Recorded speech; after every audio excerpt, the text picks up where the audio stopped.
예. 오늘은 레위기 마지막 장인 27장인데 이 27장은 내용상으로 크게 두 부분으로 나눌 수 있습니다. 1절에서 25절까지는 서원에 관한 내용이고 26절에서 34절까지는 하나님께 구별하여 드리는 예물에 관한 내용입니다. 이스라엘 주변에 있는 종교들 중에는 사람을 제물로 바치는 그런 풍습들이 많이 있었습니다. 그러나 레위기 18장에서 20장에서 하나님은 이런 풍습들을 엄격히 금지하셨으며 이스라엘 백성들에게는 이와는 달리 서원이라는 제도를 통해 하나님 앞에 성별을 하도록 하셨습니다. 서원은 맹세하다, 다짐하다, 헌신하다의 뜻을 가지고 있는데 주위 사람들의 강요에 의해서가 아니라 순전히 자신의 자유의사에 따라 자기 자신이나 서원하는 예물을 하나님께 드리기로 자발적으로 약속하고 맹세하는 행위를 말합니다. 그래서 서원은 이방 종교들처럼 자기 신에게 무엇을 요구하기로 하기 위한 그런 목적성을 가지고 하는 기복적인 행위가 아니라 하나님을 진심으로 사랑하는 마음을 구체적으로 표현하는 믿음의 행위입니다. 그렇기 때문에 서원을 하지 않는 것은 죄가 되지 않지만 만일 서원을 했다면 신실하게 이행해야 합니다. 오늘 본문에 보면 서원의 종류 혹은 대상에는 사람을 드리는 서원, 가축이나 집이나 밭에 대한 서원들이 있습니다. 구약시대나 신약시대나 특별히 은혜를 많이 받은 사람들 중에는 자신이 받은 은혜를 하나님께 보답할 방법을 찾다가 자신의 몸을 드리기로 또 혹은 가축이나 집이나 밭을 하나님께 드리기로 서원하는 사람들이 있습니다. 당시에 어떤 사람이 자신의 몸을 하나님께 드리겠다고 서원하는 것은 일반적으로 성전이나 성막에서 하나님 섬기는 일을 하겠다는 뜻입니다. 하지만 당시에는 그 성소에서 하나님을 섬기는 일을 외인들에게만 허락이 되었기 때문에 하나님께 자신을 드리겠다고 서원한 사람은 성막이나 성소에서 섬기는 일을 하는 대신 서원의 값을 성소의 세겔로 계산해서 성소에 지불하도록 하셨습니다. 그리고 하나님은 서원을 할 경우 서원의 값을 미리 규정해 주셨습니다. 사람이 서원할 경우 서원의 값은 모든 사람의 값이 천편일률적이거나 기계적이지 않고 또 남자와 여자 또 나이가 많은 사람, 나이가 어린 사람 등 각각 차등을 두고 값을 정해 주셨습니다. 서원의 값이 가장 높은 사람은 노동력이 가장 왕성한 20살부터 60살까지의 성인 남자로 성소의 세겔로 은 50세겔의 값을 드려야 합니다. 당시의 남자 성인 노동자의 한 달 월급이 은 1세겔이었다는 점을 생각해 볼 때 성인 남자 한 사람이 서원할 경우 4년간의 월급을 한 푼도 쓰지 않고 드려야 합니다. 서원의 값은 정말 만만치 않습니다. 하나님께서 서원의 값을 이렇게 고액으로 매기신 이유가 있다면 어떤 이유이겠습니까? 한 사람이 자신을 하나님께 성별하여 드리는 이 행위를 하나님께서 아주 값비싸고 귀하게 여기신다는 뜻일 것입니다. 20살에서 60살까지는 인생의 황금기라고 볼 수 있습니다. 인생의 황금기를 하나님께 드리는 사람과 하고 싶은 일을 다하고 은퇴한 후에 하나님께 자신을 드리는 것은 결코 같다고 볼 수 없습니다. 하나님께서도 분명히 이 부분을 누구보다 잘 알고 계신다는 뜻입니다. 그리고 또 한 가지는 사람들이 너무 쉽게 감정적으로 또 적극적으로 서원하지 못하도록 하기 위해서라고 볼 수 있습니다. 그리고 하나님은 서원한 사람이 가난해져서 서원의 값을 감당하지 못하는 경우에는 제사장이 그 값을 정해주되 서원자의 형편대로 값을 정하라고 말씀합니다. 하나님께 자신을 드리는 일은 부유한 사람만 하는 것이 아니라 가난한 사람도 얼마든지 할 수 있다는 말씀입니다. 하나님은 가난한 사람에게도 자신의 형편에 맞춰서 서원에 대한 값을 지불하게 하심으로 가난한 사람을 제외시키지 않으시고 가난한 사람에게도 하나님께 헌신할 수 있는 기회를 주신 것입니다.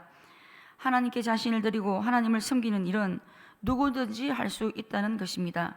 그래서 형편이 안 되어서 못한다고 말할 수 없다는 말입니다. 형편대로 하면 됩니다. 그리고 가축을 서원할 경우는 한 번 바치기로 한 짐승은 다른 것으로 바꿀 수가 없습니다. 만일 변경할 사실이 드러날 경우는 두 짐승을 모두 드려야 했습니다. 중간에 변경을 하게 되면 2배의 값이 드려지는 것과 같습니다. 하나님은 드리기로 한 짐승을 변경할 경우 왜 두 짐승 모두를 요구하시는 것이겠습니까? 이런 요구 역시도 서원할 경우 기분이나 분위기에 따라 너무 쉽게 서원하는 것을 금지하기 위함이라고 볼 수 있습니다. 그리고 서원이나 하나님의 일을 하기로 일단 한번 결단하고 시작했다면 중간에 이렇게 변개해서는 안 된다는 말씀입니다. 소원이나 하나님의 일을 하다가 보면 환경적인 어려움이 반드시 생깁니다. 그럴지라도 하나님의 도우심을 믿고 마음과 믿음을 굳게 지키며 끝까지 감당해야 한다는 말입니다. 우리가 주의 일을 하다가 흔들릴 때마다 고린도전서 15장 58절 말씀을 기억할 수 있으면 좋겠습니다. 그러므로 내 사랑하는 형제들아 견실하며 흔들리지 말고 항상 주의 일에 더욱 힘쓰는 자들이 되라. 이는 너희 수고가 주 안에서 헛되지 않은 줄 알미라. 그리고 소원하는 자가 가축이나 자기 집이나 밭을 소원했지만 소원을 취소하고 물으고 싶을 경우는 정한 값을 지불하고 물을 수 있도록 하셨습니다. 하나님은 우리의 연약함을 누구보다 잘 아시기에 깊은 생각 없이 선을 결정했다가도 취소할 수 있도록 여지를 주시고 관용을 베풀어 주셨던 것입니다. 우리는 사람들을 대할 때 혹시라도 여지와 관용을 배제한 채 법이라는 잣대로만 대하고 있지는 않습니까?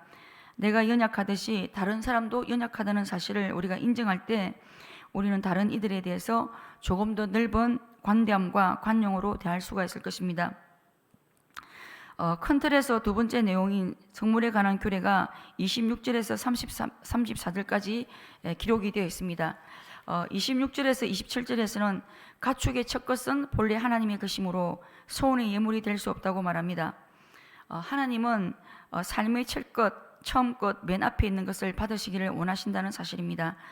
수입의 첫 열매, 일주일의 첫 시간, 하루의 첫 시간 등 모든 것 중에 처음 것들은 전부 다 하나님의 것임을 알고 우리가 하나님을 위해 특별히 떼어놓고 하나님께 구별하여 드릴 수 있어야 한다는 것입니다. 그리고 28절에서 29절에서는 하나님께 온전히 바쳐진 모든 것은 사람이든지 가축이든지 기업의 밭이든지 팔지도 못하고 무르지도 못한다고 말씀합니다. 그리고 온전히 바쳐진 사람은 물을 경우에 반드시 죽게 될 것이라고 말씀합니다. 여기에서 온전히 바친 것이란 말은 히브리어 헤렘이란 말로 하나님의 일을 위해 특별히 바쳐진 예물이라는 의미입니다. 예를 들면 성막을 위해 특별히 드려진 그런 예물을 의미합니다. 이런 예물의 경우 절대 물을 수가 없습니다. 그리고 30절에서 33절까지는 우리가 잘 아는 대로 11조에 관한 규례입니다. 하나님은 땅에서 난 곡식뿐만 아니라 나무의 열매와 소나 양의 10분의 1, 11조를 하나님께 바치도록 명령하십니다. 요즘 11조 무용론을 이야기하는 사람들이 많이 있습니다. 자세히 들어보면 그럴듯한 근거를 제시하지만 알고 보면 숨겨진 자신의 욕망을 채우기 위해 하나님의 말씀을 왜곡시키는 것에 불과합니다. 성경은 분명히 11조를 말씀하고 있습니다. 우리가 하나님께 11조를 드리는 행위는 내가 가진 모든 것들이 나의 것이 아니라 전부 하나님께로부터 온 것임을 신앙적으로 고백하는 행위입니다. 그래서 11조야말로 신앙 고백이라고 할 수 있습니다. 11조를 함으로써 우리는 우리가 가진 모든 것들이 하나님께로부터 온 것임을 잊지 않을 수 있습니다. 뿐만 아니라 이 모든 것을 허락해 주신 분이 바로 하나님이신 것을 기억할 수 있습니다. 11조는 하나님의 은혜 잊어버리기를 잘하고 배영망덕한 우리에게 하나님을 기억하게 하고 하나님의 은혜를 기억하게 하는 은혜와 축복의 안전장치인 것입니다. 그리고 이런 안전장치가 우리에게 있다는 것이 또한 얼마나 큰 은혜인지 모릅니다. 하나님이 우리에게 주신 것은 정말 은혜가 아닌 것이 없습니다. 사실 돈 자체가 나쁜 것은 아니지만 한순간 우리는 돈을 수단이 아니라 목적으로 삼는 그런 유혹에 빠질 때가 많습니다. 11조 생활은 바로 이런 유혹으로부터 우리를 막아주는 그런 역할을 합니다. 그리고 하나님은 11조에 대해서 엄청난 축복을 약속해 주셨습니다. 말라기 3장 10절에 보면 하나님은 이 11조를 우리를 축복하시는 축복의 씨앗 근거로 삼아 놓으신 것을 볼 수 있습니다. 말라기 3장 10절 말씀, 만군의 여호와가 이르노라 너희의 온전한 11조를 창고에 들여 나의 집에 양식이 있게 하고 그곳으로 나를 시험하여 내가 하늘문을 열고 너희에게 복을 쌀 곳이 없도록 붙지 아니하나 보라. 11조를 통해 넘치는 축복을 약속하신 것은 하나님은 우리가 현재 가지고 있는 모든 것들이 전부 다 하나님의 것임을 인정하고 그 중에 10분의 1을 하나님의 것으로 구별하여 하나님께 드리는 것을 너무 기뻐하신다는 사실입니다. 10분의 1을 드리기만 해도 하늘문을 열고 복을 쌓을 곳이 없도록 부어주신다고 약속하셨습니다. 혹시라도 10분의 1마저도 내가 다 가지려고 하는 나의 욕심 때문에 11조 드리기를 주저하고 있지는 않습니까? 11조는 내 것이 아닙니다. 하나님의 것임을 우리가 기억하고 11조를 하나님 앞에 마땅히 구별하여 드릴 수 있어야겠습니다. 말씀을 맺겠습니다. 혹시 감정이나 분위기에 휩쓸려 신중하지 않게 성급하게 서운한 적은 없는지 돌아볼 수 있어야겠습니다. 그리고 혹시 서운한 것이 있는데도 아직까지 실천하지 못한 것이 있다면 내게 해로울지라도 오늘 말씀을 기억하시면서 소원을 끝까지 이행할 수 있어야겠습니다. 그리고 하나님께서 현재 우리 삶의 환경기 가장 중요한 부분들을 이렇게 하나님께서 드리기를 원하시는데 우리에게 가장 중요한 부분을 첫 것을 하나님께 드릴 수 있어야겠습니다. 하나님께서 또 자신의 것으로 특별히 구별하신 것들, 특별히 11조 조금 더 나아가서 주의 것을 알고 주의 것으로 알고 구별하여 오직 하나님께 드릴 수 있어야겠습니다. 말씀을 기억하시면서 기도하다가 돌아가시겠습니다.